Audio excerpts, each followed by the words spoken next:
ಅಧ್ಯಕ್ಷರೇ, ಈ ಬಸನಗೌಡ ಪಾಟೀಲ್ ಅವರು, ಯತ್ನಾಳ್ ಅವರು, ಇವರು ಕೂಡ ಮಾತನಾಡಿದ್ದಾರೆ. ಅವರಿಗೆ ಧನ್ಯವಾದಗಳು. ಅವರು ಏನು ಸುಳ್ಳು ಹೇಳ್ಬಿಟ್ಟಿದ್ದಾರೆ ಅಂತಂದ್ರೆ, ಸದನಕ್ಕೆ ದೊಡ್ಡ ಸುಳ್ಳನ್ನ ಹೇಳ್ಬಿಟ್ಟಿದ್ದಾರೆ. ಅವರು ಈ RSS ಬೈಠಕ್ನಲ್ಲಿದ್ದಾರೋ ಅಥವಾ ಇಲ್ಲಿ ಆ ಸದನದಲ್ಲಿದ್ದಾರೋ ಅಂತ ಗೊತ್ತಿಲ್ಲ ನನಗೆ.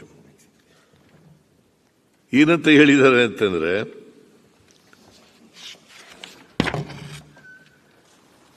ಕೃಷ್ಣಾ ಭಾಗ್ಯ ಜಲ ನಿಗಮಕ್ಕೆ ಕೇಂದ್ರ ಸರ್ಕಾರ 2,000 ರೂಪಾಯಿ ಕೊಡ್ತಾ ಇದೆ. 2,000 ಕೋಟಿ ಕೃಷ್ಣ ಜಲ ಭಾಗ್ಯ ನಿಗಮಕ್ಕೆ 2,000 ರೂಪಾಯಿ ಕೊಟ್ಟಿದ್ದಾರೆ. 2,000 ಕೋಟಿ. ಆಮೇಲೆ ಕರ್ನಾಟಕ ನೀರಾವರಿ ನಿಗಮಕ್ಕೆ 2,000 ಕೋಟಿ ಕೊಟ್ಟಿದ್ದಾರೆ. ವಿಶ್ವೇಶ್ವರಯ್ಯ ಜಲ ನಿಗಮಕ್ಕೆ 3,300 ಕೋಟಿ ಕೊಟ್ಟಿದ್ದಾರೆ. ಹಾಗೂ ಕಾವೇರಿ ನೀರಾವರಿ ನಿಗಮಕ್ಕೆ 3,000 ಕೋಟಿ ಕೊಟ್ಟಿದ್ದಾರೆ. ಒಟ್ಟು 10,000 ಕೋಟಿ ರೂಪಾಯಿಗಳನ್ನು ಕೇಂದ್ರ ಸರ್ಕಾರ ರಾಜ್ಯಕ್ಕೆ ನೀರಾವರಿ ಯೋಜನೆಗಳಿಗೆ ಕೊಟ್ಟಿದೆ ಅಂತ ಹೇಳಿದ್ದಾರೆ. ಅವರು ಇನ್ಫಾರ್ಮೇಶನ್ ಮಾಹಿತಿ ಕೊರತೆಯಿಂದ ಹೇಳಿದಾರೋ, ಇಲ್ಲ ಉದ್ದೇಶಪೂರ್ವಕವಾಗಿ ಹೇಳಿದಾರೋ, ಅಥವಾ ಟೀಕೆ ಮಾಡಲಿಕ್ಕೋಸ್ಕರ ಹೇಳಿದಾರೋ ಗೊತ್ತಿಲ್ಲ ನನಗೆ. ಆದರೆ ವಾಸ್ತವ ಏನಪ್ಪ ಅಂತಂದ್ರೆ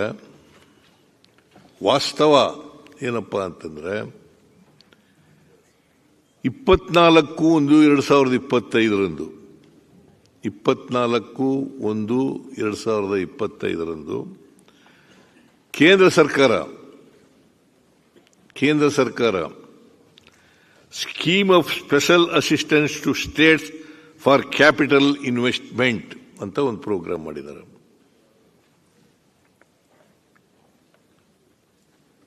ಈ ಯೋಜನೆ ಅಡಿಯಲ್ಲಿ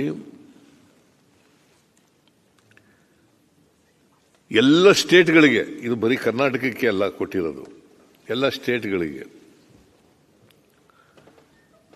50 ವರ್ಷಗಳ ಇಂಟ್ರೆಸ್ಟ್ ಫ್ರೀ ಲೋನ್ ಎಲ್ಲ ರಾಜ್ಯಗಳಿಗೂ ಕೊಟ್ಟಿದ್ದಾರೆ. It is not A grants.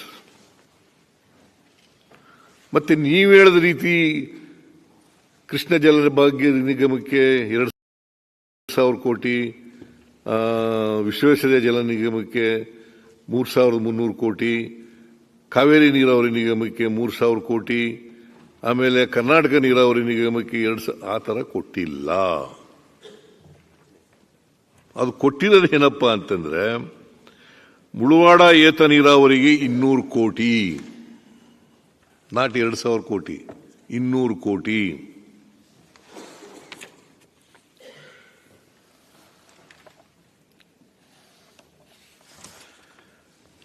ಕೋಟಿ. ಆಮೇಲೆ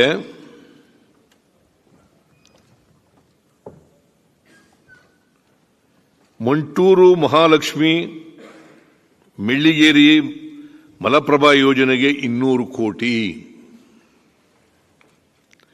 ಭದ್ರಾ ಮೇಲ್ದಂಡೆ ಯೋಜನೆಗೆ ಮತ್ತು ಎತ್ತಿನಹೊಳೆ ಯೋಜನೆಗೆ 330 ಕೋಟಿ, ವಿಶ್ವೇಶ್ವರಯ್ಯ ನಾಲಾ ಆಧುನೀಕರಣ ಯೋಜನೆಗೆ 300 ಕೋಟಿ, ಒಟ್ಟು 1,030 ಕೋಟಿ, ನಾಟ್ 10,000 crores.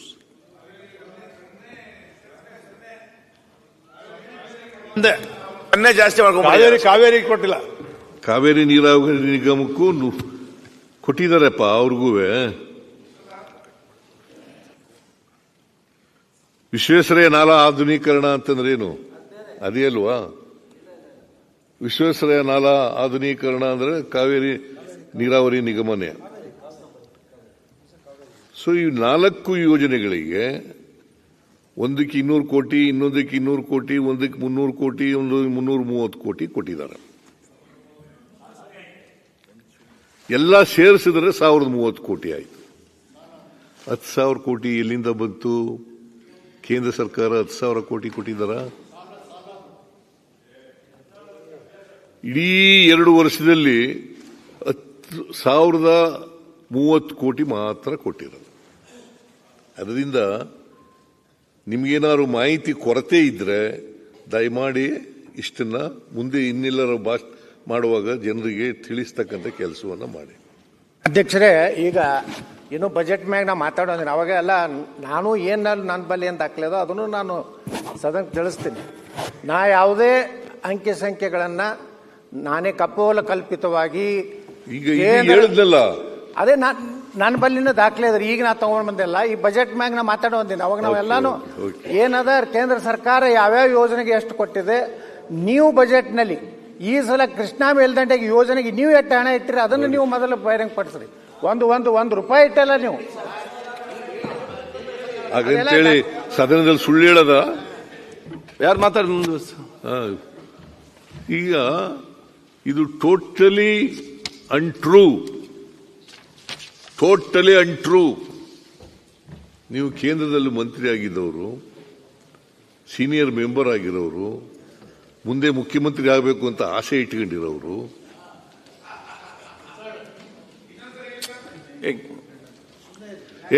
ಮಧ್ಯ ಹೇಳಗಿಲ್ಲ. ಅವರೇ ಅಟ್ಟೆ ಆಗ್ಬೇಕನ್ನು ಯಾರಿದ್ದವ್ರು ನಾವು ಯಾಕೆ ಆಗ್ಬಾರ್ದು? ಸಾಮಾನ್ಯ ಒಬ್ಬ ನಂದೇನ್ ತಕರಾರು ಇಲ್ಲ. ಅವ್ರು ಏನ್ ಹೇಳಿದ್ದಾರೆ? 224 ಜನರಲ್ಲಿ 224 ಜನರಲ್ಲಿ ಯಾರು ಬೇಕಾದ್ರೂ ಆಗ್ಬೋದು. ಸಂವಿಧಾನದಾಗ ಯಾರು ಬೇಕಾದವ್ರು ಅಧಿಕಾರಿದೆ. ಆಗ್ಬೋದು, ನೀವು ಸಿದ್ದರಾಮಯ್ಯನವ್ರಿಗೆ ಅಷ್ಟೇ ಇಲ್ಲ. ಆಗ್ಬೋದು. ಅಪ್ಪ ಕಡೆನ ಮಗ ಆಗ್ಬೇಕನ್ನು ಮುಖ್ಯಮಂತ್ರಿ ಯಾಕೆ ಮಾತಾಡ್ತಾರೆ? ಏನಾಗಿದೆ? ಜನರ ಆದೇಶ, ಜನರ ಎಲ್ಲರ ಅಪ್ಪ ಅಲ್ಲ. ಈಗ ಅಧ್ಯಕ್ಷರೇ, ಅಲ್ಲ ಯತ್ನಾಳ್ ಅವ್ರು ಸುಳ್ಳು ಹೇಳ ನಾವಿಗೆ ಏನಪ್ಪ ಮಾತಾಡ್ಬೇಕು. ಯತ್ನಾಳ ಅಂತಿವರು ಸೀನಿಯರ್ ಲೀಡರು ಸದನಕ್ಕೆ ತಪ್ಪು ಮಾಹಿತಿ ಕೊಟ್ಬಿಟ್ಟಿದಾರಲ್ಲ ಅನ್ನೋದು ಅಷ್ಟೇ. ಪದೇ ಹೇಳೋಗಿಲ್ಲ. ಏನನ್ನು ನಾ ಸ್ಪಷ್ಟೀಕರಣ ಕೊಡ್ತೀನಿ. ಅದಕ್ಕೆ ಬೇಡ, ಮತ್ತೆ ಮಾತಾಡುವಾಗ ಆಯ್ತು ಹೇಳಿದ್ರಲ್ಲಿ ಕೊಟ್ಟಿದ್ದಾರೆ, ನೀರಾವರಿ ಯೋಜನೆಗಳಿಗೆ ಆಯ್ತು, ಮತ್ತೆ ಬಜೆಟ್ ಅಲ್ಲಿ ಮಾತಾಡೋ ಕೊಡಿ ಎಲ್ಲಾನು ನಾನು ಓಕೆ ನಾನು ಬಜೆಟ್ ಭಾಷಣದಲ್ಲಿ ಹೇಳ್ತೇನೆ. ಈಗ ಮಾನ್ಯ ಅಧ್ಯಕ್ಷರೇ, ಪದೇ ಇದ್ರೆ ನಮಗೆ ಈ ಫ್ಲೋ ಆಫ್ ಥಾಟ್ಸ್ ಕಟ್ಟಾಗ್ಬಿಡ್ತದೆ. ಮಾನ್ಯ ಸದಸ್ಯರು, ನಾನು ನೀವು ಹೇಳಿದ ಮೇಲೆ ಮತ್ತೆ ಬಾಯಿ ಹಾಕ್ಲಿಲ್ಲ. ಅಲ್ಲೇ ಬೇರೆಯವರು ಎದ್ದು ಹೇಳ್ತಾರೆ, ನಾನು leader as chief minister, as leader of the house. Chalarayaswamy ಅವರು ಸುಮ್ಮನೆ ಮಧ್ಯ ಹೇಳಿ ಮಾಡೋಕೆ ಹೋಗ್ಬಾರ್ದು, ಮಧ್ಯ ಎದ್ದಾಳಬಾರ್ದು. ನಮ್ಮ ಅನುಮತಿ ತಗೋಬೇಕು ಫಸ್ಟ್ ಆಫ್ ಆಲ್, ಆಮೇಲೆ ಇವ್ರ ಅನುಮತಿ ತಗೋಬೇಕು, ಸ್ಪೀಕರ್ ಅನುಮತಿ ತಗೋಬೇಕು, ಆಮೇಲೆ ಮಾತಾಡಬೇಕು. ಅನುಮತಿ ಕೊಟ್ಟರೆ ನಾನು ಈಲ್ಡಾದ್ರೆ ಮಾತಾಡಿ, ಬೇಡ ಅಂತ ಹೇಳಿದವರು ಯಾರು? ಮೊನ್ನೆ ಅಧ್ಯಕ್ಷರೇ, ಯತ್ನಾಳ್ ಅವರು ಬಜೆಟ್ ಮೇಲೆ ಮಾತಾಡುವಾಗ ಹೇಳ್ತೀವಿ ಅಂತ ಹೇಳಿದ್ದಾರೆ. ಹೇಳಲಿ ಪಾಪ. ನಾನು ಹೇಳೋದು ಸುಳ್ಳು ಸತ್ಯನಾ, ಅವ್ರು ಹೇಳೋದು ಸತ್ಯನಾ, ಎಲ್ಲ ಹೇಳಲಿ. I have no objection.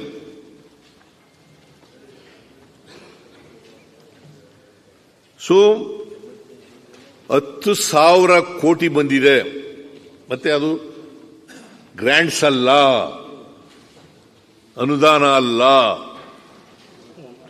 50 ವರ್ಷದವರೆಗೆ ದೇಶದ ಎಲ್ಲ ರಾಜ್ಯಗಳಿಗೆ ಇಂಟ್ರೆಸ್ಟ್ ಫ್ರೀ ಲೋನ್ ಕೊಟ್ಟಿರೋದು. ಕೇಂದ್ರ ಸರ್ಕಾರ ಅನುದಾನ ಕೊಟ್ಟಿಲ್ಲ. 2 ವರ್ಷದಲ್ಲಿ 1,030 ಕೋಟಿ ಕೊಟ್ಟಿಲ್ಲ ಅಂತ ನಾನು ಹೇಳಲ್ಲ, but it is N interest free loan. ಎಲ್ಲ ರಾಜ್ಯಗಳಿಗೂ ಕೊಟ್ಟಿದ್ದಾರೆ.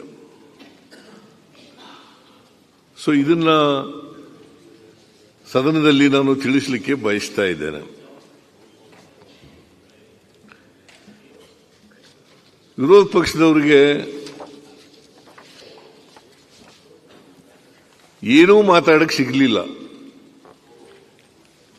ಅದಕ್ಕೆ ಈ ತರ ಸುಳ್ಳು ಮಾಹಿತಿಯನ್ನ ಸದನ ಮುಂದೆ ಕೊಡ್ತಕ್ಕಂಥ ಪ್ರಯತ್ನವನ್ನು ಮಾಡ್ತಕ್ಕಂಥದ್ದು. ನಮ್ಮ ಕಾರ್ಯಕ್ರಮಗಳನ್ನು, ವಿಶೇಷವಾಗಿ ಗ್ಯಾರಂಟಿ ಯೋಜನೆಗಳನ್ನು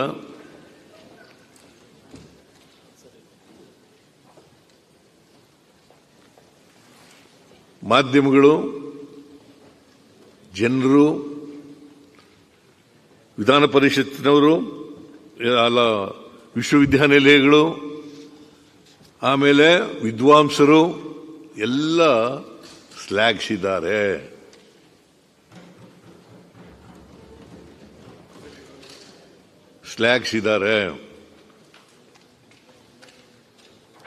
ನಾನು ಈಗ ಒಂದು ಮಾತನ್ನ ಶ್ಲಾಘನೆ ಮಾಡಿರೋರ ಹೆಸರು ಹೇಳಿದ್ರೆ ಬಹುಶಃ ನೀವು ಒಪ್ಕೋತೀರಿ ಅಂತ ನನ್ನ ಭಾವನೆ. ಫಿಲೆಮಾನ್ ಹ್ಯಾಂಗ್, ಯಾರವರು? ಕ್ಯಾಮರೂನ್ ದೇಶದವರು. ಯುಎನ್ಒ ಜನರಲ್ ಬಾಡಿ ಅಧ್ಯಕ್ಷರು. UNO United Nations of organisation, ವಿಶ್ವಸಂಸ್ಥೆ, ಅದರ ಜನರಲ್ ಬಾಡಿ ಅಧ್ಯಕ್ಷರು,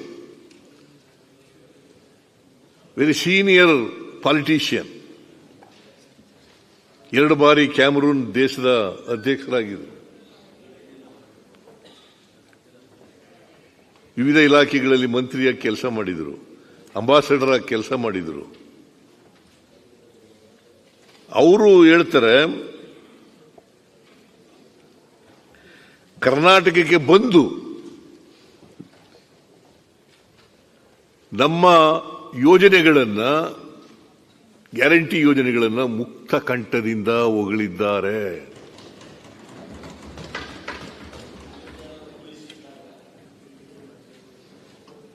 ಮುಕ್ತ ಕಂಠದಿಂದ ಹೊಗಳಿದ್ದಾರೆ. ಆಮೇಲೆ ನಮ್ಮಲ್ಲಿ, ನಮ್ಮ ರಾಜ್ಯದ ಅನೇಕ ಪತ್ರಿಕೆಗಳು ಕೂಡ ಬರೆದಿದ್ದಾವೆ. ಇದು ನಾನು ಹೇಳೋದಲ್ಲ, ಹುಟ್ಟಿಸ್ಕೊಂಡು ಹೇಳ್ತಕ್ಕಂಥದ್ದಲ್ಲ. ಈಗ ಉದಯವಾಣಿ ಪತ್ರಿಕೆ, ಮಂಗಳೂರಿನಿಂದ ಬರ್ತಕ್ಕಂಥ ಒಂದು ಪತ್ರಿಕೆ, ಅವರು ಏನು ಹೇಳಿದ್ದಾರೆ? ಮಹಿಳಾ ಪರ ಗ್ಯಾರಂಟಿಗೆ ವಿಶ್ವಸಂಸ್ಥೆ ಗುಣಗಾನ ವರದಿ ಮಾಡಿರೋದು. ಮಹಿಳಾ ಪರ ಗ್ಯಾರಂಟಿಗೆ ವಿಶ್ವಸಂಸ್ಥೆ ಗುಣಗಾನ.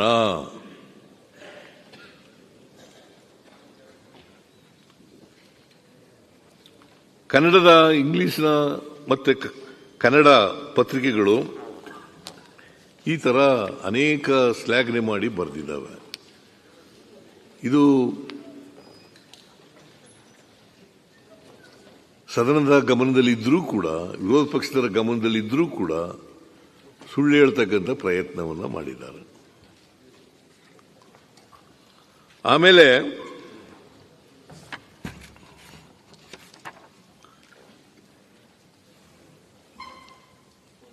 ಈ ಗ್ಯಾರಂಟಿ ಯೋಜನೆಗಳನ್ನು ನಾವು 22ರಲ್ಲಿ ಘೋಷಣೆ ಮಾಡಿದಾಗ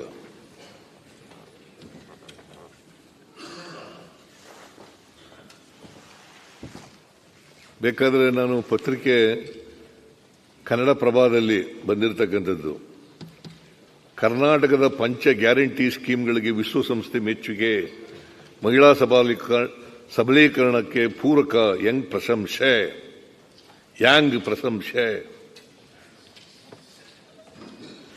ಇದು ವಿಶ್ವಸಂಸ್ಥೆಯವರು ಹೇಳಿರ್ತಕ್ಕಂಥದ್ದು. ಫಿಲಿಪೈನ್ ಯಾಂಗ್,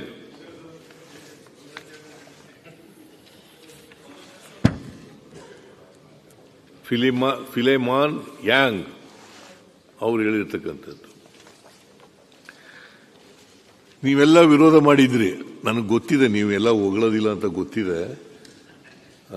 ಆದರೂ ಏನು ಹೇಳಿದ್ರಿ? ರಾಜ್ಯ ಸರ್ಕಾರ ಈ ಗ್ಯಾರಂಟಿ ಯೋಜನೆಗಳನ್ನು ಜಾರಿ ಮಾಡಿದ್ರೆ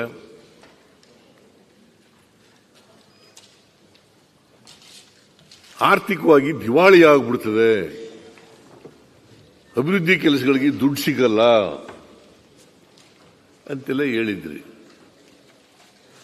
ನೀವಷ್ಟೇ ಅಲ್ಲ, ಈ ದೇಶದ ಪ್ರಧಾನಮಂತ್ರಿಗಳಾಗಿದ್ದಂಥ ನರೇಂದ್ರ ಮೋದಿಯವರು ಕೂಡ ಟೀಕೆ ಮಾಡಿದರು.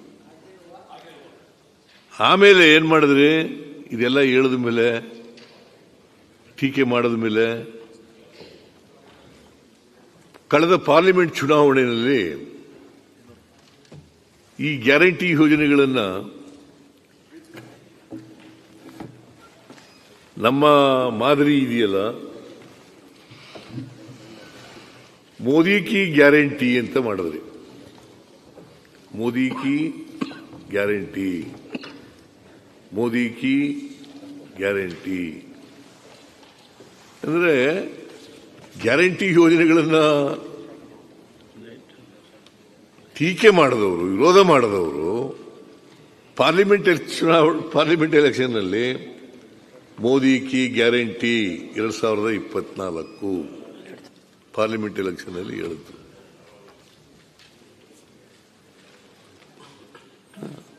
ಆಮೇಲೆ ಅನೇಕ ರಾಜ್ಯಗಳಲ್ಲಿ ಕಾಪಿ ಮಾಡಿಬಿಟ್ರಿ ಸರ್.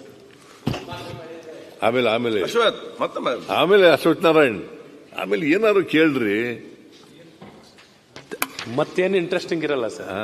ಹೇಳಿದಾಗ ಅಲ್ಲೇ ಒಂದ್ ಸ್ವಲ್ಪ ಹಂಗಂತ ಹೇಳಿದ್ರೆ ಎಲ್ಲ ಮಾನ್ಯ ಸದಸ್ಯರುಗಳು ತಾಳ್ಮೆಯಿಂದ ನಿಮ್ಮನ್ನು ಕೇಳಿಸ್ಕೊತಾ ಇದೀವಿ ಸರ್. ಅಶ್ವಥ್ ಅವರೇ, ನಮ್ಮಲ್ಲಿ ಯಾವಾಗಾರ ಮಾತಾಡಿದಾಗ ಆ ಕಡೆ ಕೇಳಿಸ್ಕೊತಾರೆ ಸರ್.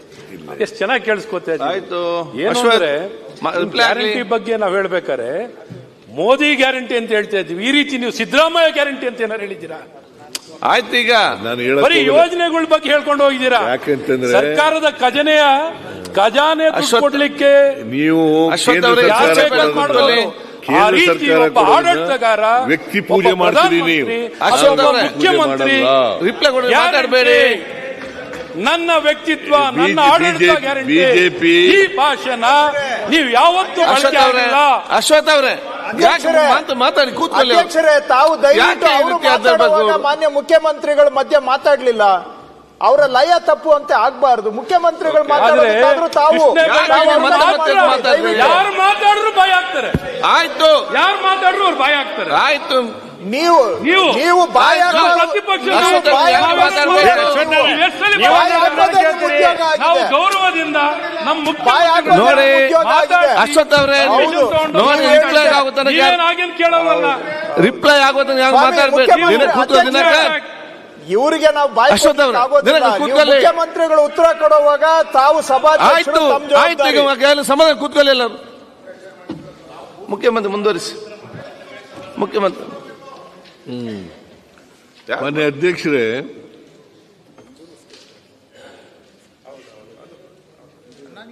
ಈ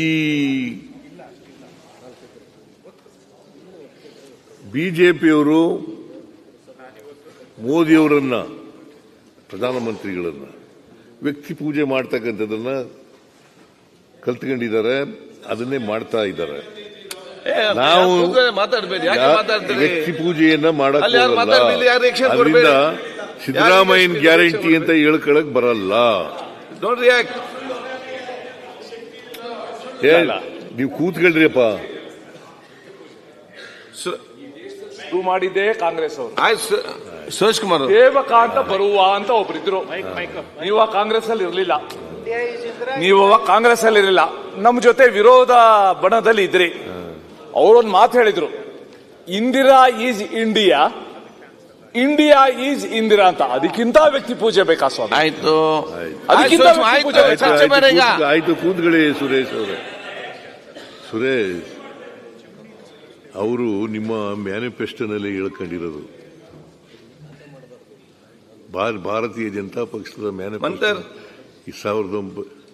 2024ರಲ್ಲಿ ಹೇಳ್ಕೊಂಡಿರೋದು ನೀವು. ಈಗ ಯಾವ ಯೋಜನೆಗಳನ್ನ ನೀವು ಟೀಕೆ ಮಾಡಿದ್ರಿ, ವಿರೋಧ ಮಾಡಿದ್ರಿ, ಅವನ್ನೇ ಕಾಪಿ ಮಾಡಿಬಿಟ್ಟಿದಾರಲ್ಲ ಈಗ ಅನೇಕ ರಾಜ್ಯಗಳು. ಈಗ ದಿಲ್ಲಿ, ಮಧ್ಯಪ್ರದೇಶ, ರಾಜಸ್ಥಾನ್, ಹರಿಯಾಣ, ಮಹಾರಾಷ್ಟ್ರ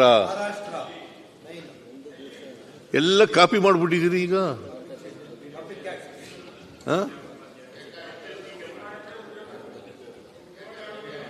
ಯಾರು ಮಾತಾಡಬೇಡಿ. ಅಲ್ಲ ಸರ್, ಇದು ಆಪದ್ ಯೋಜನೆ ನೀವು ಕಾಪಿ ಹೊಡೆದ್ರಿ, ಅದಾದ್ಮೇಲೆ ಗ್ಯಾರಂಟಿ ಕೊಡ್ತೀವಿ ಅಂತೇಳಿ ಗ್ಯಾರಂಟಿ ಕೊಡಬೇಕಲ್ಲ. ಪ್ರತಿಯೊಂದು ಉತ್ತರ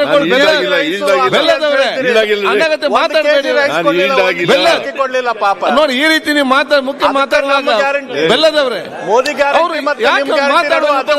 ಪ್ರತಿಯೊಂದಕ್ಕೆ ಏನ್ ಉತ್ತರ ಮೋದಿ ಅವರು ನೋಡಿ ಬೆಲ್ಲದವ್ರೆ ನೀವೆಲ್ಲ 1 ಕೆಜಿನ ಕೊಡ್ಲಿಲ್ಲ. ಮೋದಿದ ಅಕ್ಕಿ ಬೆಲ್ಲದವ್ರ ಮಹಾರಾಷ್ಟ್ರದಾಗ ಮಹಿಳಾ ಸಮ್ಮಾನು ಮಹಾರಾಷ್ಟ್ರದಲ್ಲಿ ಮಹಿಳಾ ಸಮ್ಮಾನು ಯಾರ್ ಕಾಪಿ ಇವೆಲ್ಲ? ಎಂ ಪಾಟೀಲ್ ಅವರೇ ರಿಯಾಕ್ಷನ್ ಮಾಡಬೇಡಿ. ನೀವು ಯಾಕೆ ಮಾತಾಡ್ತೀರಿ? ವಿರೋಧ ಮಾಡಾಗಿದ್ರೆ ಕೂತ್ಕೊಳ್ಳಿ, ವಿರೋಧ ಮಾಡಾಗಿದ್ರೆ ಈ ಕಡೆ ಯಾರು ರಿಯಾಕ್ಷನ್ ಮಾಡ್ರಿ? ಎಂ ಬಿ ಪಾಟೀಲ್ ಮಿನಿಸ್ಟರ್ ಅವರೇ, ನೀವು ಯಾಕೆ ರಿಯಾಕ್ಷನ್ ಮಾಡ್ತೀರಿ? ಇಲ್ಲಿಂದ ಯಾಕೆ ಕಾಪಿ ಮಾಡಬೇಕಾಗಿತ್ತು? ಮುಖ್ಯಮಂತ್ರಿ ಅಭಿವೃದ್ಧಿಗೆ ದುಡ್ಡು ಕೊಡ್ತಾ ಬೆಲ್ಲದ್ ನೀವು ಕೂತ್ಕೊಳ್ಬೇಕು, ಇಲ್ಲದೆ ಹೊರಗೆ ಕೂತ್ಕೊಳ್ಳಿ. ಪ್ರತಿಯೊಂದಕ್ಕೆ ಯಾಕೆ ಮಾತಾಡ್ತೀರಿ? ನಾನು ಯಾಕೆ ಉತ್ತರ ಕೊಡಬೇಕು? ಪ್ರತಿಯೊಂದಕ್ಕೆ ಯಾರಿಗೂ ಸಣ್ಣ ಮಕ್ಕಳಿಗೆ ಕೂಡ ಮಾತಾಡಬಹುದು. ಯಾರು ಮಾತಾಡುವಾಗ ಕೂತ್ಕೊಂಡು ಕೇಳ್ತಿರಲ್ಲ, ಅದು ನಿಮ್ಮ ವ್ಯಕ್ತಿತ್ವ ಆಗ್ಬೇಕು. ಪ್ರತಿಯೊಂದಕ್ಕೆ ಎದ್ದು ಮಾತಾಡಿಗೆ ಸ್ಮಾಲ್ ಚಿಲ್ಡ್ರನ್ ಸೆಕೆಂಡ್ ಟಾಕ್. ಅದಕ್ಕೆ ಯಾವಾಗಲೂ ಕಹಿ, ಸತ್ಯ ಯಾವಾಗಲೂ ಕಹಿ, ಮಿಥ್ಯೆ ಯಾವಾಗಲೂ ಹೇಳ್ಬಾರದು. ನೀವೆಲ್ಲ ಮಿಥ್ಯೆ ಮಾತಾಡೋರು, ನಾವು ವಾಸ್ತವಾಂಶ ಹೇಳ್ತಾ ಇದ್ದೀನಿ. ಇಲ್ಲ ಅಂತಂದ್ರೆ ಇಲ್ಲ ಅಂತ. ನೋಡಿ ಇದೇನಿದು? ಇದು ನಾನು ಬರೆದಿದ್ದ?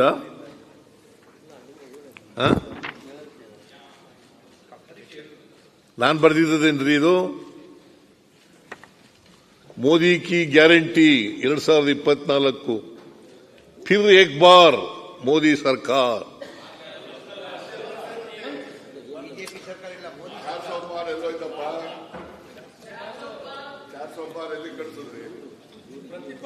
ಯಾರು ಮಾತಾಡ್ಬೇಕು? ಸುಮ್ನೆ ಮಂತ್ರಿ ಅವರೇ ಮಾತಾಡಬೇಕು ಅಂತ ಮಾತಾಡಕ್ ಹೋಗ್ಬೇಡಿ ದಯಮಾಡಿ. ನಾ ಏನ್ ಹೇಳ್ತೀನಿ